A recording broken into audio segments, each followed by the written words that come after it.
All right, everyone. Welcome to episode 2 of Gotham Writers Inside Writing. So today we're going to be talking about scary things, the horror genre. But first, a couple of notes on how today's going to work. After we meet our panelists, feel free to submit questions to the Q&A segment after the panel discussion. It's right there on your Zoom toolbar. You're going to see a Q&A. You can pose questions, and I'm going to pick some of them to offer to our panelists after the discussion. And stay tuned at the very end for instructions on how to participate in the Twitter pitch party for the rest of the day. So now let's talk about horror. And to start, I want to quote Tananarive Due, who expressed the value of the horror genre when she said, "By looking at the world through a supernatural prism, I can step back from my own real-life fears of loss and death and make them feel a little bit safer when I write stories with characters who are facing things I'll never have to face." So then, let's meet our panelists. First off, 3-time Bram Stoker-award winning author, Sarah Langan. Sarah, how are you doing? Great. Hi. Thanks for having me. Absolutely. Thanks for being here. And literary agent, Alec Shane. Alec, thank you for joining us. How are you? I'm great, Josh. Thanks for having me. Absolutely. So, Sarah, we're going to start with you. A simple enough question. How would you define horror as a genre? Oh, that's a really good question. It's a category. It's produced, I think, more by marketing people than a reality. But I think what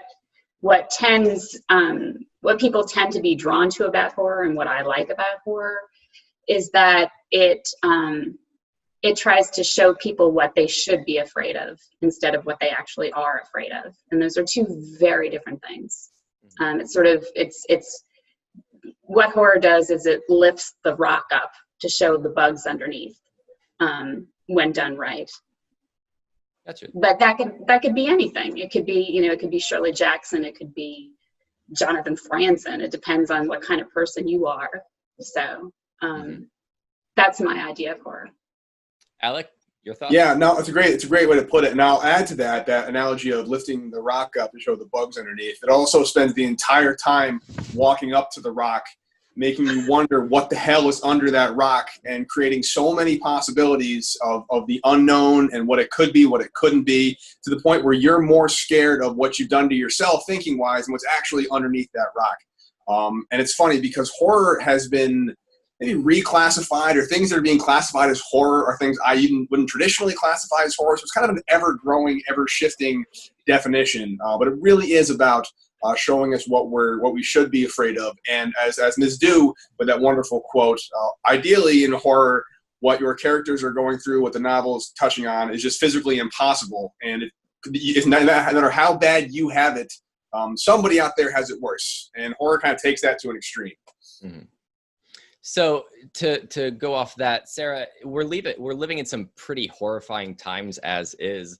Does that make it harder or easier to write horror? And by extension, does it make it any more or less enjoyable to write horror?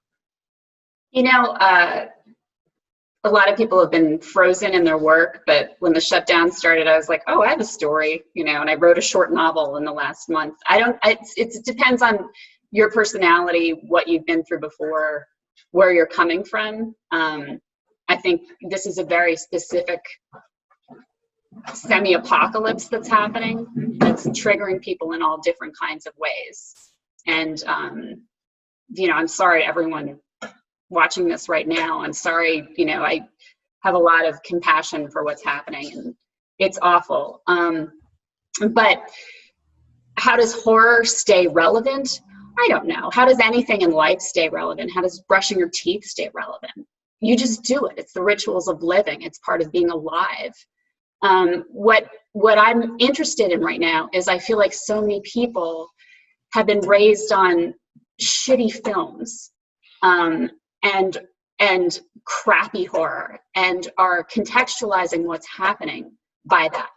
And they're like, we're living in a dystopia right now, and sort of they're acting out, and they're framing this as the end of the world. When, the end of the world happens every 30 years. This is bad. It's really bad. Every generation has something really bad happen. And I think what speaks to me is how do we see how do we get good perspective on this? How do we see an answer to it? What's uplifting about it? What's true about it? It doesn't even have to be uplifting. It has to be true. I saw some article about, a reopened car wash where like strippers were at the car wash. This is a real thing that happened during the pandemic. And it was like everybody had been watching the shitty Mad Max, and being like, I don't know, this is how we're living and we're going to make a living off of it. And so there's that version of horror, and that's not the horror that I want to be writing, especially not now. I find that irresponsible. And if it speaks to someone and that's their passion, do it. I'm not going to do that. What I want to do is think about where we are and be true about it and honest about it in the best way that I can, and hope that that speaks to people in a different way. If that makes any sense. Absolutely. I've just been talking. That's perfect. Alec, same question, but from the marketing selling side, how do the present times affect it? Yeah, so I've been getting horror for submission since I've been agenting, more or less, and it always you can always kind of tell what's going on in the world based on the type of horror I'm getting. I'm getting a lot of plague horror right now, a lot of zombie apocalypse horror right now. I see that coming through. I think people see what's going on in the world and they take it 2 or 3 steps further and saying, how can I make this even worse than what it is? And how do people deal with these extreme situations like we just talked about in the last question? Now, do people want to read about like a plague that takes over the world when there's currently a plague taking over the world? If you read as your escape and you want to see kind of just zone out and watch your TV shows or read your books and not really worry about what's going on, you're not going to want to be drawn to that. So it's really important for me as an agent, thinking about what's going to sell and what isn't, as to how close this horror hits to home. Is it done in a new, exciting way? That's really important as well. It's all about kind of just finding that balance of what's actually going on, what really works, and how to kind of thread the needle where you're still talking about issues that are important and relevant, but you're not beating the reader over the head with it to the point where they're basically reading what they're watching on the news.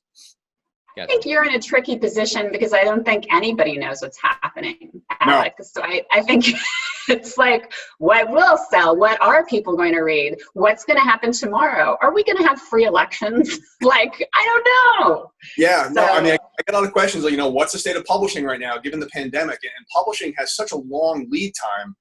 Deals that are getting made right now are for books coming out in 2022, basically, at this point. And where week to week, the world changes so much, how can we possibly know what 2022 is going to look like? So it's really hard to figure out how to position a book coming out in a year and a half, 2 years in the horror market when there's so much going on right now in reality. It's impossible. You can't do it, which is why I always say no matter what your genre, no matter what you're doing, what you're writing, if you have a really good story with good characters and good writing, it's going to work. There's really not a magical formula other than that. Good stories trump everything else. That's good. And Alec, to kind of go off of that, for horror especially, is there a point where a horror story can be too scary? Have you ever gotten a query and you're just like, that's too much? That's too much? Does that happen? That's a very kind of subjective. And from a marketing standpoint, I have to figure out, it's like, there have been books that I've loved, but I know that it's not going to fly for whatever reason. To make kind of a blanket statement, this is obviously has exceptions and there are variables, but a lot of editors, especially younger editors, are new parents, new moms, new dads. So whenever there's like kids in trouble, kids experiencing bad things, that's a really, really hard sell, no matter how good it's written. If you have a newborn baby at home and you're reading a novel about a baby being stolen by a monster, it's just going to be very hard to push that through. There are certain issues that are kind of hot button. But I think if it's done right and it's done well, you can take some of the issues and be really powerful in how you portray the message. But it's really subjective. You got to be very tricky with kind of knowing what your audience is. Gotcha. And Sarah, when you start writing a story, how do you strike the balance between, because you write pretty explicitly in horror, between just scaring for scaring's sake and actually telling a story? Do you have like a balance in your head where you're like, okay, stick to the story now, I need to insert some scaries here? Does that occur to you at all? I don't even think what I write is scary most of the time. Like, I'm always like, oh, okay, you didn't sleep. That's funny. But I just think about the character, and I think about, I think I like upsetting people a little bit. That everybody has a different thing that they enjoy. And I like, being at I'm that person at the cocktail party. I'll be like, really? And then I'll just say something like ridiculous. So I think I like startling people. And that comes naturally, that's intuitive. So the idea of adding something scary to what I'm writing,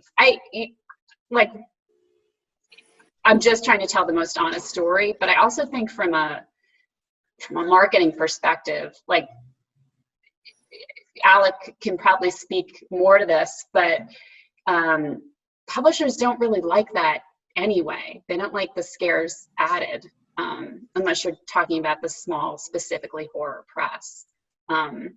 So it's all about the character to me, and hopefully the plot, which I have a much harder time with, to making a consistent, believable plot, depending on how complex the architecture of the story is. You know, I get really ambitious, and then I'll be like, I'm going to tell a story about this giant corporation that like steals children, and then this happens, and this happens, and this happens, and then it's like, well, that's really hard to make believable. So that's probably what my biggest issue is. But the horror, like, yeah, I'm constantly killing everybody in my stuff. So yeah. Yeah, with horror, it's funny. She made such a great point, Sarah did. It's really all about the characters' horror. Because if you really love and care about somebody, it's terrifying when anything bad happens to that person, regardless of how minor that thing is. You know, you can watch the news, these atrocities happening overseas or in your own backyard, and then your child sprains a wrist. And that's just the worst thing that could ever happen, because it's someone so close to you care about. So as authors who are writing good horror, I think a big mistake sometimes is they worry more about the scares and making the monster really scary, and they lose out on making really believable, enjoyable, lovable characters that the reader really cares about, wants to see live and do well and succeed, and then they don't in the worst possible way. That's what's really terrifying, right? When something bad happens to someone you love.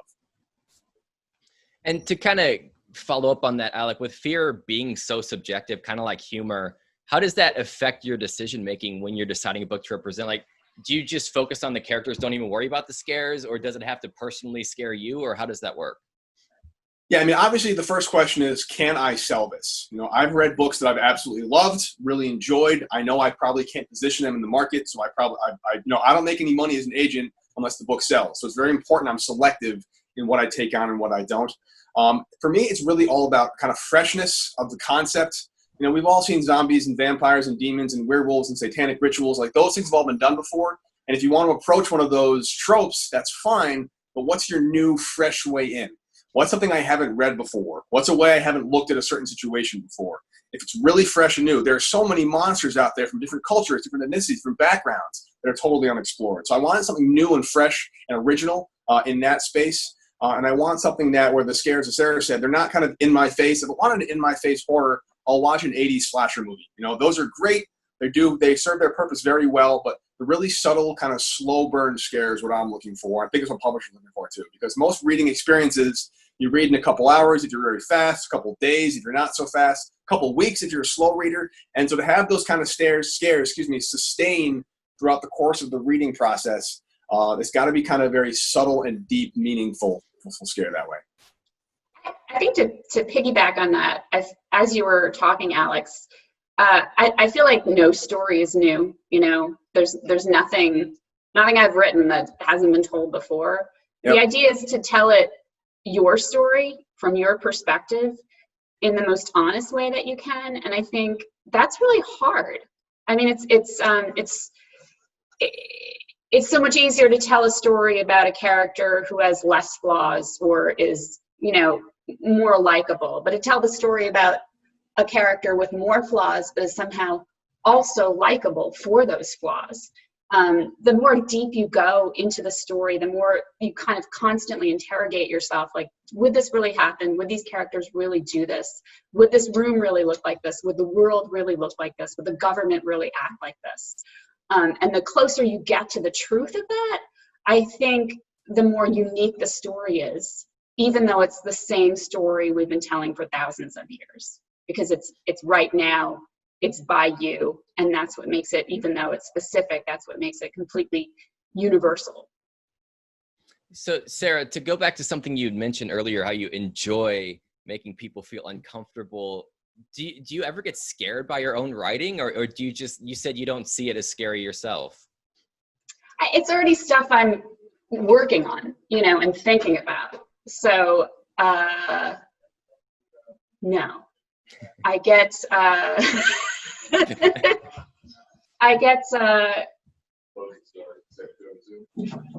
my family's, I'm sorry, they're like running around. So no, I don't. But I get scared. Like, I think a lot of my writing is to push those feelings that I have about the world someplace else and to do something with them. Because if I sit, and if I read the paper and read about diamond mines, and I really let myself think about it, I'll cry, I'll get so upset. So I think a lot of what I do and what I work on and just looking at the world, I'll seem like I'm totally fine with all of this stuff, and then it all comes out in my work. But it's never scary to me because the world is really scary to me. Mm-hmm. It's my way of putting it, the world in a box. Gotcha. Alec, the horror writer Ramsey Campbell once said that he finds it tiresome how many horror stories have a helpless heroine. What are some other horror tropes that you would advise avoiding, or that just shouldn't be there at all? Again, like I said, there's always exceptions to this rule. If you do something right, it's fine. I personally am never a big fan of any kind of new spin on a vampire. That's just me personally. I think if you're gonna do zombies, it's got to be something spectacularly fresh. I'm out with a zombie novel right now, so I do zombies, but it's a totally new way to do it. But I think the kind of more general, more blanket statement, I feel like stumbling upon an ancient demon that you let loose by accident and you have to send it back into the jar, I think those are kind of played out. I think anytime you awake an ancient something, I think that's kind of been played out. I think any time where one person gets picked off at a time until there are only two left, those work really well as movies sometimes, but again, you all kind of know what's happening. I think Cabin in the Woods, if you haven't seen that movie, I definitely recommend it. It's a really nice play on just the horror genre in general and how it kind of we've come to expect certain things out of our horror. I also think that I personally don't think that we, as an adult horror especially, we utilize kids enough. The one thing, kind of the reverse of that question, I think being able to utilize children well, not as victims, but more like their innocence and their ability to see things adults can't see, their ability to see the world a certain way that we somehow lose, which is also terrifying in and of itself, kind of losing that innocence and magic of childhood. I don't think adult authors do enough with children into their horror, because kids get scared more than adults do in a lot of ways, and they can see things the way adults don't. So I'd love to see more of that, kind of spectacular children doing really cool things in adult novels. Sarah, similar question. Are there any things you explicitly will not write about? Do you have a list of things you won't touch on? Now that I'm older, I am rape happens in the world. Sexual abuse is ridiculously common. I am not as interested in writing about it because you have to do it really responsibly. And I have a rule that if I'm going to blurb someone's work, if it's by a guy, it can't have a rape in it. And then I just don't have to deal with being if you could, change this around. I just don't have to have a conversation. I can just say oh, okay, is there a rape in it? Then I'm sorry, find someone else.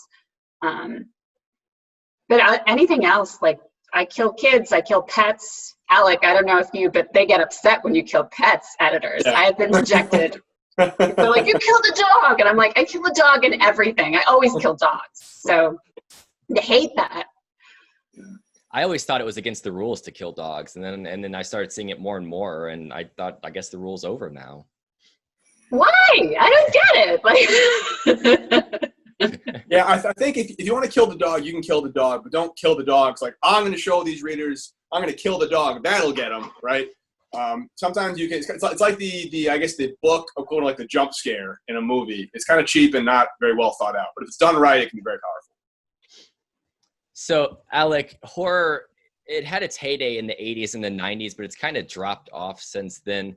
You mentioned there being an epidemic of bad movies, kind of. What else do you think that contributed to the decrease in popularity in horror, and is it making a resurgence? It definitely is making a resurgence. It's funny. Sometimes books lead the way. Sometimes TV and film leads the way. We're seeing horror all over TV and film right now. Publishing, like anything else, is cyclical. I think horror kind of had its day in the sun, then it went back to the background, and then YA was big for a while, and then supernatural. And I think things kind of come around in circles, and horror's kind of just back to the forefront right now. There used to be a horror section in bookstores. Now there isn't. And I think that the cause of the horror resurgence is, again, like I said earlier in the talk, we have kind of defined horror a little differently. Like, for example, I personally at one point would not have qualified Get Out as a horror movie. But that is. I think it's more like a psychological thriller. We've kind of blurred the line a little bit, and we've lost the definition of which I'm happy about. You no longer have to have a ghost in it or a monster in it or something supernatural, not of this world. You can make it a medical thriller. That can be horror in certain ways. Or just a suspense novel can be horror.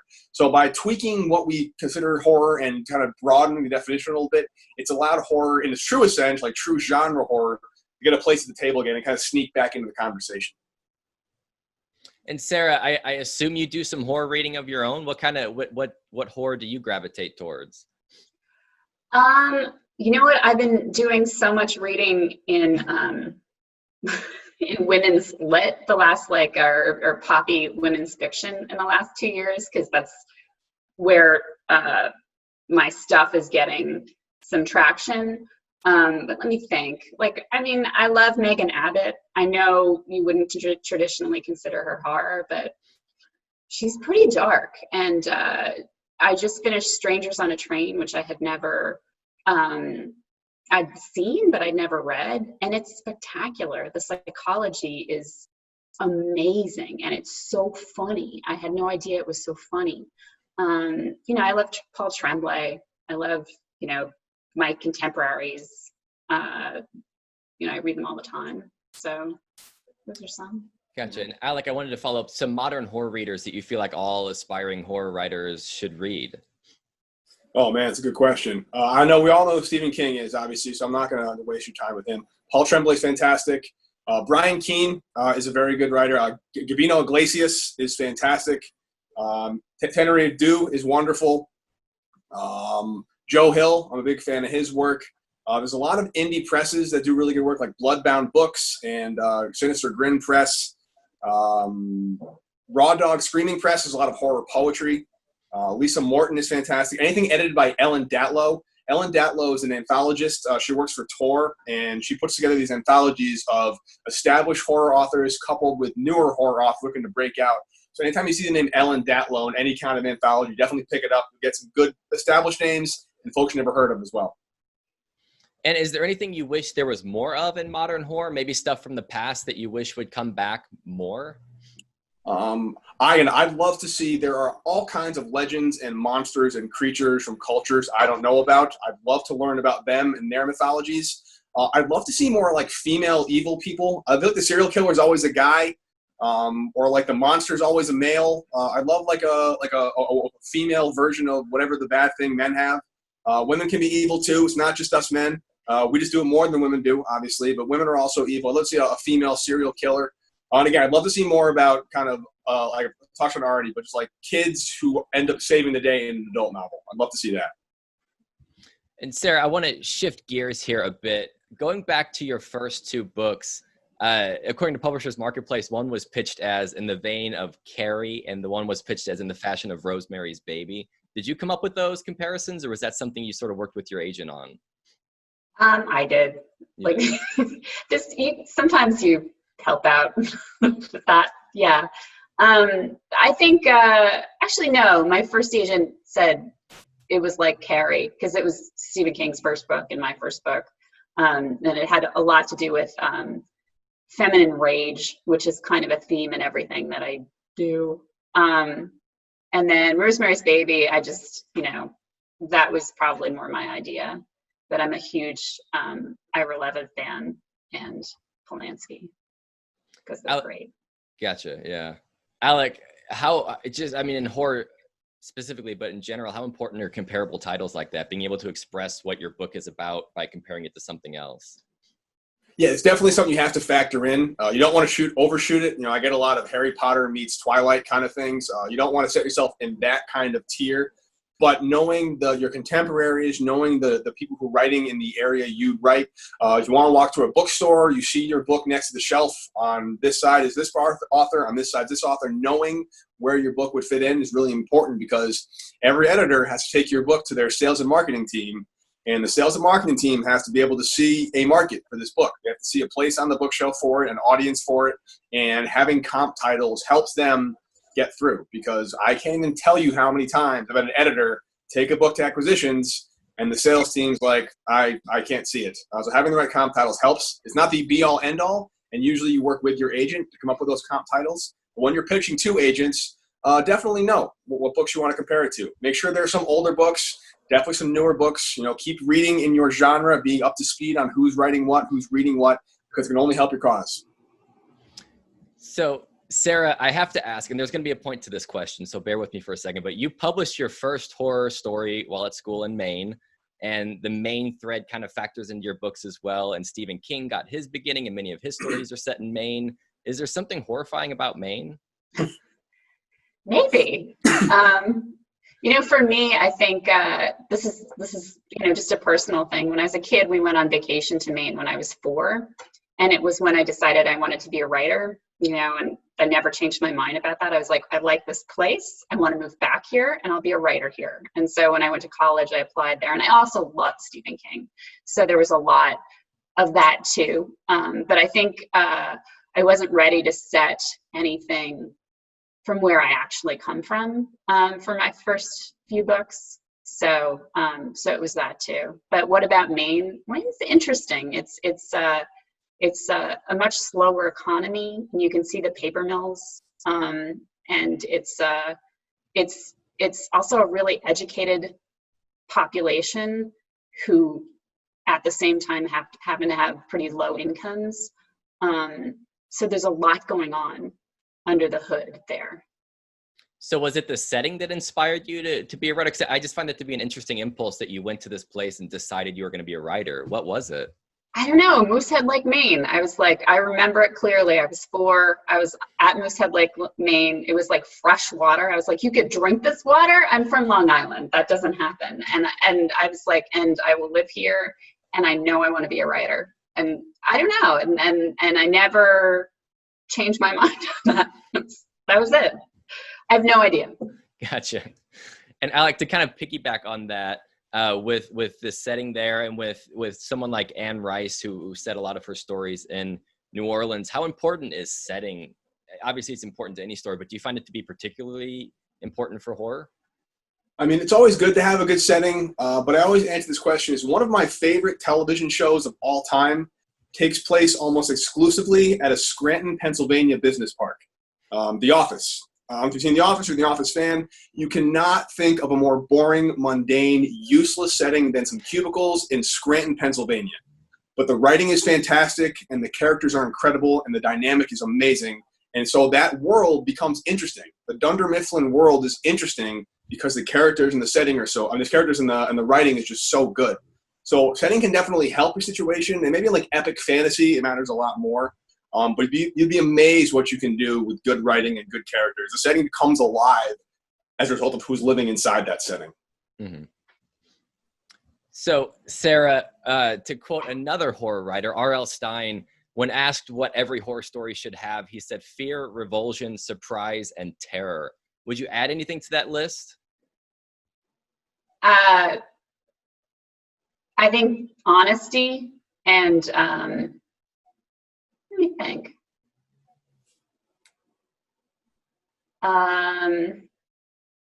Surprise, I think, is my favorite part of that.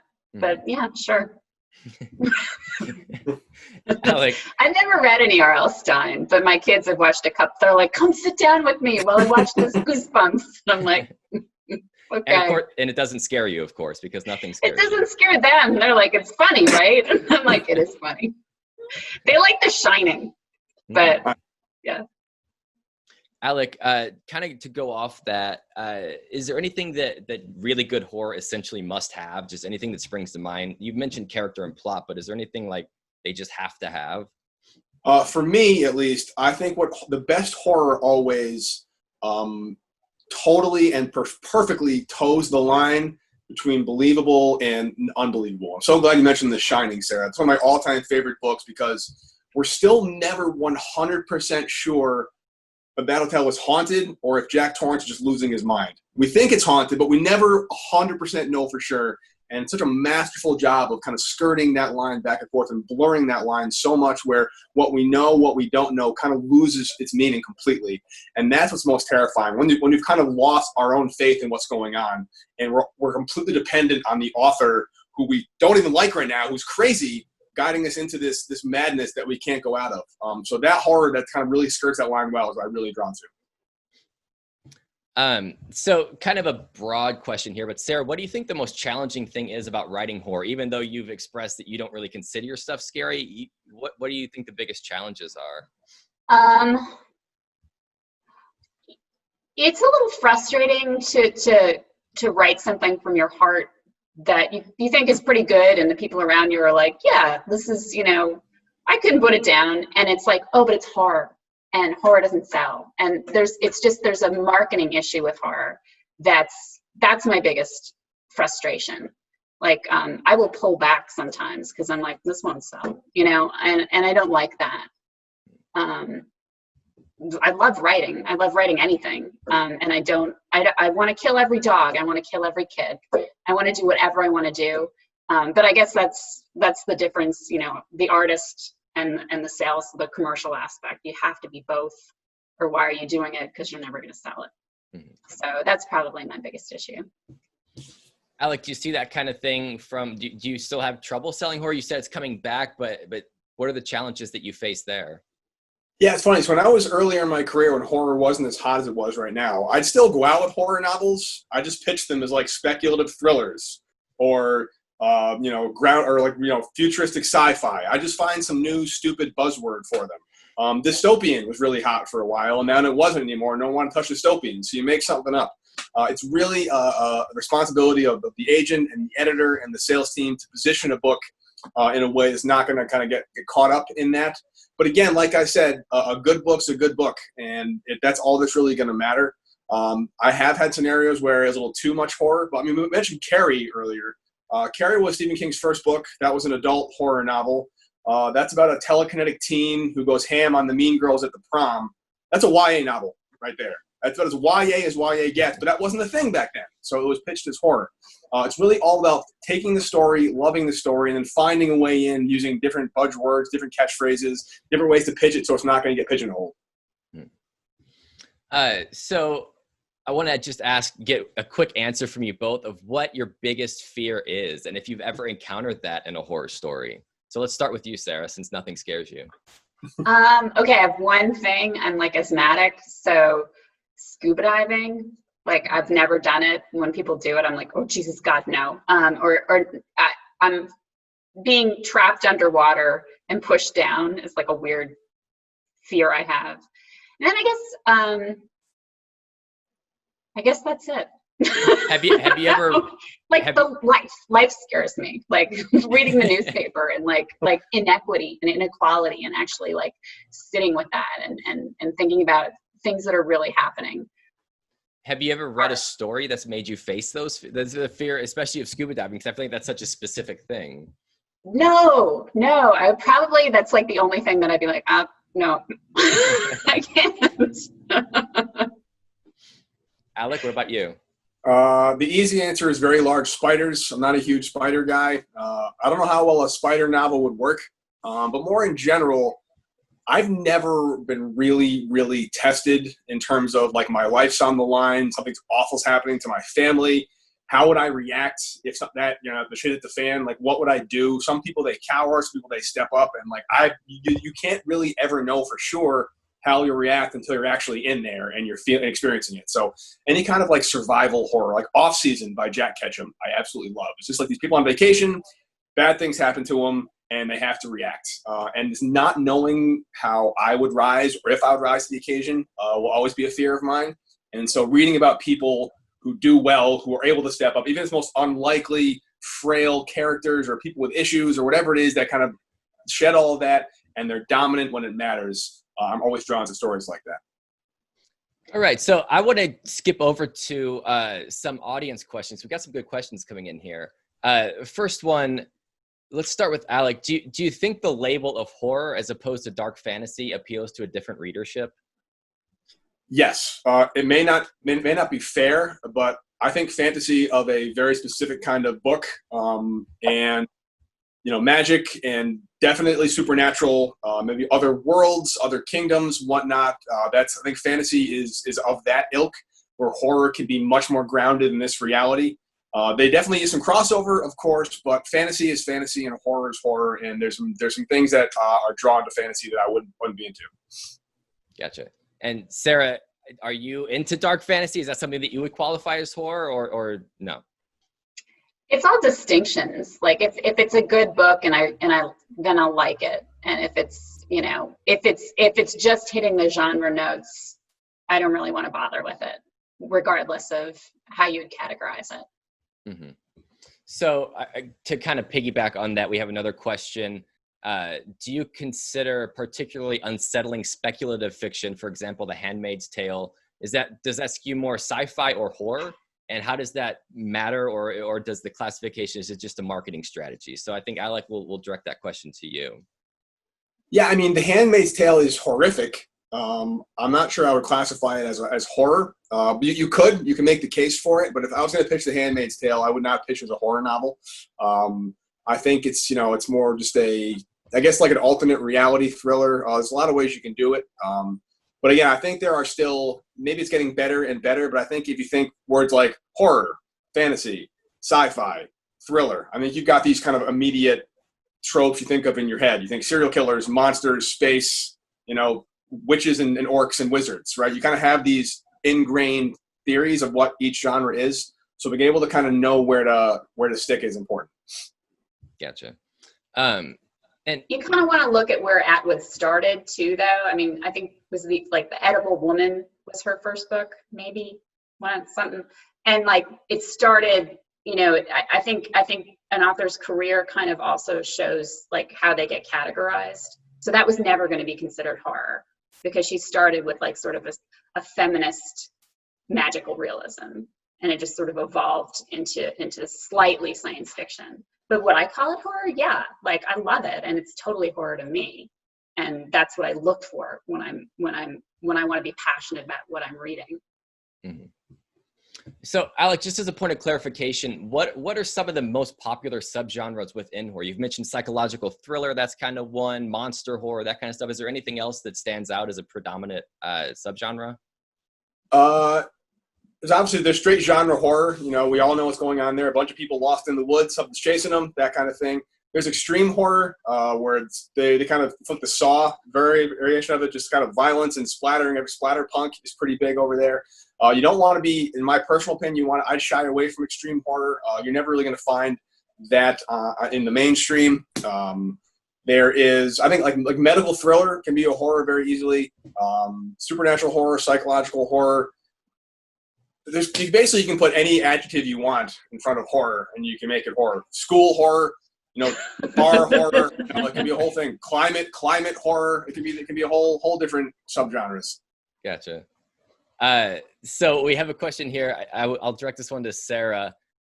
Sort of about your writing process. How do you use fear when writing tension? How does the tension and fear interplay in plotting and character development?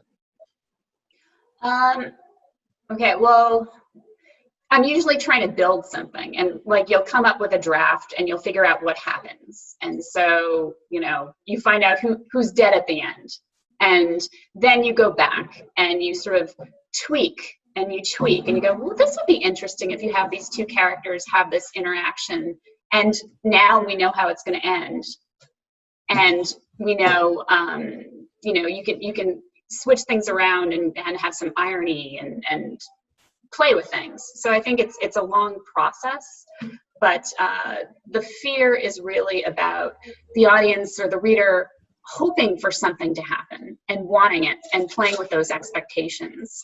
And the monster or whatever it is needs to be surprising and also absolutely inevitable. And finding that is, that's my daughter and Rabbit.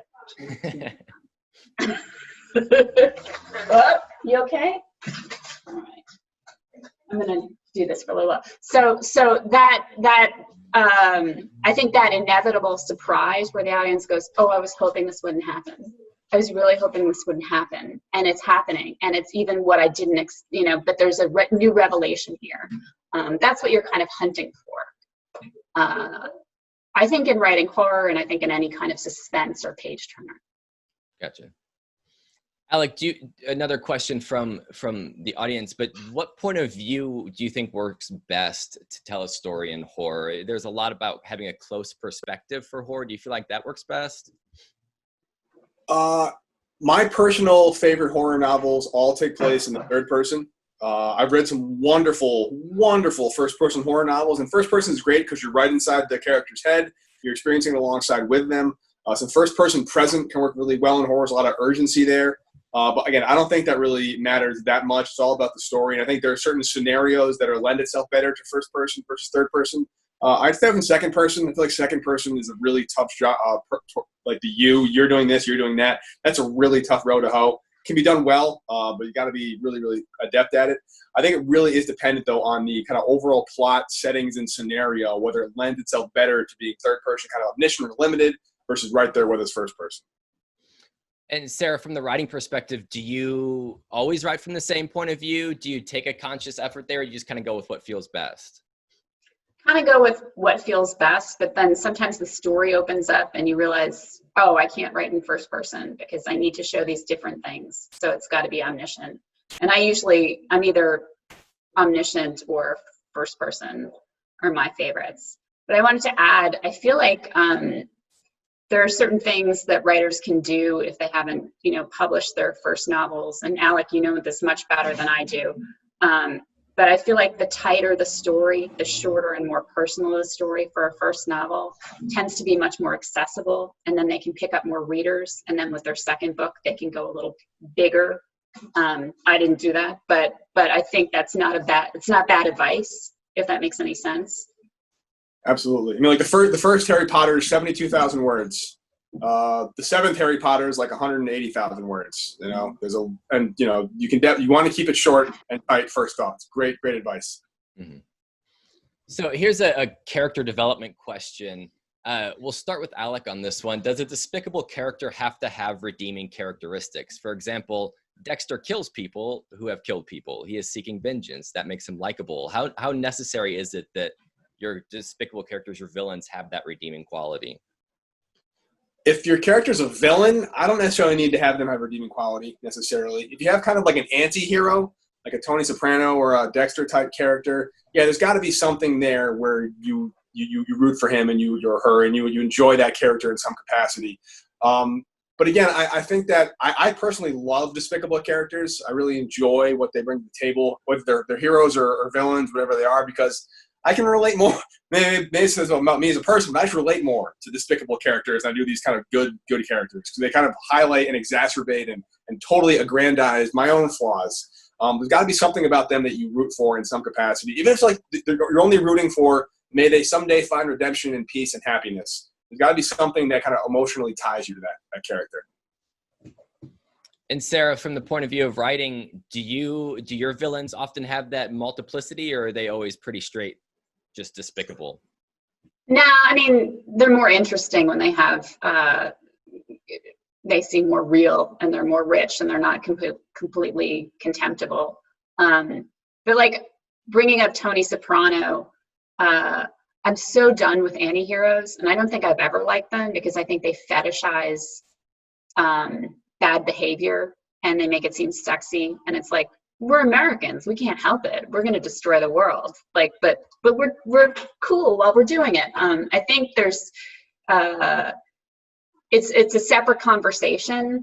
What is the responsibility of art And I don't believe in censorship. I believe, people should say anything, and I believe people should write anything. And I'm not squeamish, but how true is Tony Soprano? Does he exist in the world? I don't think so. I think that guy beat the shit out of his wife. Like, I don't believe he exists. And that's probably my biggest problem with American anti-heroes and our obsession with them, is that they're not actually lovable and they're not good people. And if they do stop drinking one day, they're not going to be any different. They're still going to be jerks.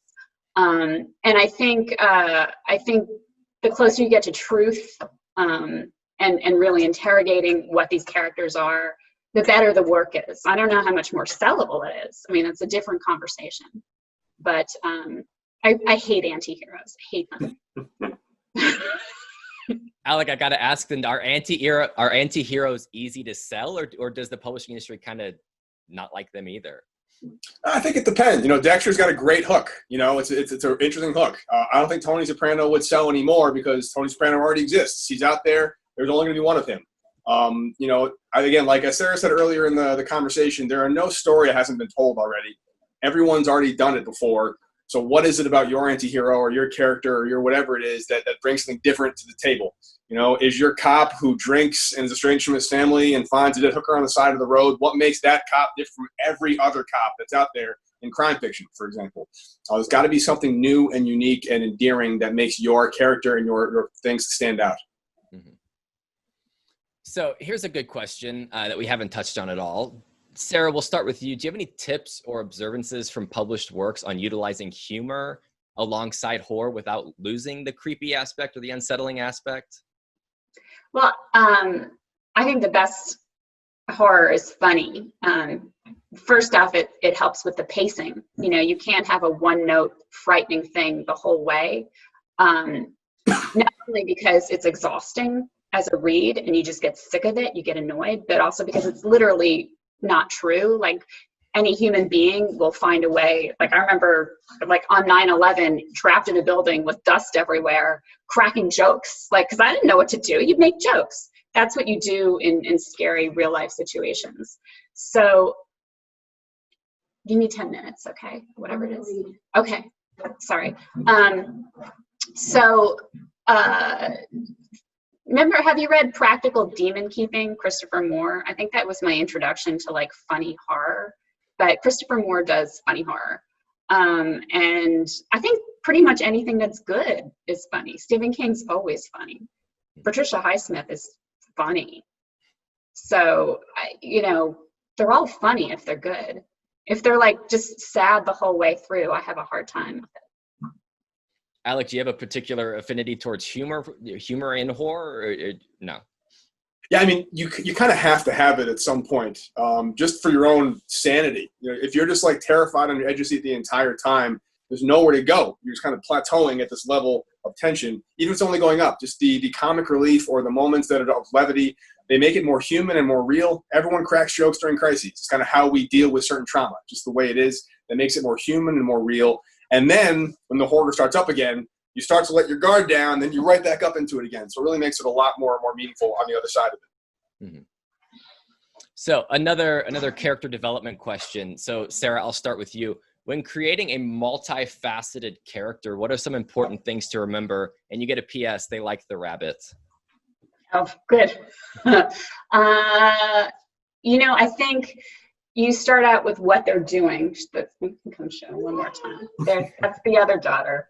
It's homeschool. Okay, that's gonna. So, thank you. So, multifaceted. I think what you really want to do is say, what's the story I want to tell? What's going to happen? What are the obstacles? And that kind of informs your character a little bit. And then you want to go, well, what was the relationship like with their parents? I always think about that. And I think, did they have siblings? Even if you never mention those things, that'll tell you how they're going to act with their friends of same gender, people of opposite gender, their love interests. You start to get a feel for why they're the way they are and who they are. And I would probably write out like 4 or 5 pages of having them in a random situation and just thinking from first person in that perspective, just write that out. And then I think it emerges. Suddenly the character is talking and you don't have to think about them anymore. Ideally, they just live in the world and you know them. And you'll give, and when you're workshopping stuff, you'll give it to your friends and you'll say, well, she wouldn't do that. I know her now. I know her better than you do. So that's the hope. So last question, again, to kind of shift gears, and Alec, I'll pose this one to you. With younger kids getting more into horror lately, how do you draw that distinction, like for how much horror is too much horror for a YA or middle grade audience? Yeah, that's a really, really good question, because I feel like, kids who are 8 to 12 in 2020, what they know, what they've been exposed to is very different than what I was exposed to back in the 80s and early 90s. Things you learn, things you don't know. It's a very different world, and you're forced to grow up very quickly in this day and age due to the internet and just the way the world is right now. You have conversations with your children that they probably don't deserve. They shouldn't be having at that age. You kind of have to have your writing reflect that. I think you can get pretty dark, honestly, with middle grade and young adults, and you don't want to shield and kind of pull the wool over the eyes of your kids. You got to be honest with them. You have to present it in a way that gives them the respect of their intelligence that they have. Kids are very perceptive. They know when they're being talked down to. They know when they're being when you're hiding from them, when you're shielding them from certain things. So being able to present issues, you want to get dark with it, you can. But you have to do it in a way that makes a lot of sense for that kid and make sure that they are given the attention and the respect they deserve. If that makes sense. I don't think there's really a line you can draw. Extremes, obviously, you don't want to get, I think rape and brutal slaughterings there's no place for that in kids fiction, but you can do it as long as it's kind of an event that happens off the page and how it's dealt with, how it's spoken to, with maturity and gravity and attention. Have you read Robert Cormier? He's darker than anything. A lot of young adult fiction is darker than adult fiction. I like it better a lot of the time. But the one thing is you can't have sex. Like, I think editors can't. I don't know if the kids can't handle it, but the editors can't handle it. So we wanted a point of clarification on one of these questions. They wanted to hear your recommendations again for modern horror. So if you could just summarize like your top 3 horror books, each of you. So start with Sarah. No, I passed. Let me think about it for a second. All right, we'll go to Alec first. My top 3 all-time horror novels. Yes. Okay, well, they'd all be Stephen King, so I won't do that. Again, I think The Shining is an absolute masterclass in horror. I think Head Full of Ghosts by Paul Tremblay is absolutely fantastic. And I think that The Ruins, actually another phenomenal. It's kind of like a nature kind of horror, ancient horror. It's also another great one. Sarah, have you come up with your list? Oh man, that's really hard. Or just a couple titles that spring to mind. When you hear horror as a genre, what are some of the first titles you think of? No, I think of Stephen King. And when I was a kid, I read John Saul. Like, I didn't read YA. I was like, John Saul, that was some disgusting stuff that happened in those books. I read Sybil as a kid, and I remember being terrified that maybe I had multiple personalities too. Like, there's all these like fun, like what? Let me think. Give me a minute. Is that the last question? It is, but what I can introduce the Twitter pitch party, and then we can come back to you and hear your suggestions. Okay. Let me think about it. Sure. Yeah. Those are all the questions we have. Alec, if you need to go, you're more than welcome to go. All right. Thank you for being here. Thank you, guys. I appreciate it. Mm-hmm. Nice to meet you. Nice to meet you guys. Take care. All right. So for those of you who want to get involved after the show, after all of these episodes, we do a Twitter pitch party. So if you go on Twitter, you can pitch your horror story, and I'll pick some of the best ones and send them off to Alec for feedback. You just have to make sure you hashtag Pit Gotham. That's PITGOTHAM. PITGOTHAM. It's a hashtag. If you hashtag that with your story pitch, I will be able to sort with them, find the best ones, send them off to Alec for feedback for you. From the memoir episode last week, I wanted to bring out one of the pitches that the agent particularly liked. So I'm going to read that real quick. This was memoir, remember. In 1985, as a young mother, neophyte Michigan professor, and staunch feminist, I was eager to volunteer as the labor coach for the first commercial surrogacy program in the country. No one could have foreseen the unintended consequences of this social experiment.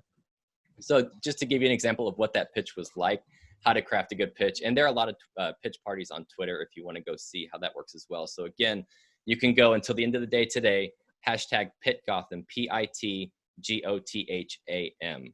And now, Sarah, I have to come back to you and see if you've come up with those horror titles. I've already decided that I'm going to tell you on Twitter. I'm not. That works too. I need to think about it. That's all right. Yeah. So that's another reason to stay tuned. You know on what? Twitter. The Tenant is a good one. Okay. That's is it Jerzy Usinski? He writes great horror, like Painted Bird. And I'll say Rosemary's Baby. That's a great one. I love Rosemary's Baby. The Tenant, Rosemary's Baby. Let me think about it. That's fine. Another reason to tune in on Twitter is to hear more of Sarah's suggestions for horror. So thank you all for joining us as we talked about horror today. Next week, we're going to be talking about literary fiction. So you can sign up for that on the Gotham website. And until next week, thank you all for joining us. And thank you, Sarah. Thank you. That was really fun. All right. Have a good one, everybody. Bye.